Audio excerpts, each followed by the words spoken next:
In today's video, I am going to teach you how to fix 403 forbidden error on Google Chrome. Start by opening Google Chrome on your computer. Once Chrome is open, move to the top right corner of the browser window and click the three-dot menu. From that menu, hover over or click More Tools, and then select Clear Browsing Data. Here, Chrome gives you a few options for what to delete and how far back you want to remove saved data.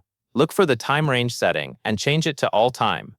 If older site data is causing the 403 error, using a shorter time range might leave the problem in place. Next, make sure the boxes for cookies and other site data and cached images and files are checked.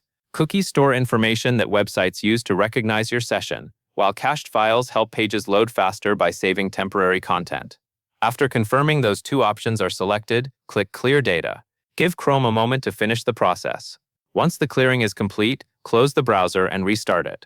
Restarting helps Chrome load fresh session data and apply the changes properly. When Chrome opens again, go back to the website that was showing the 403 forbidden error and try loading the page again.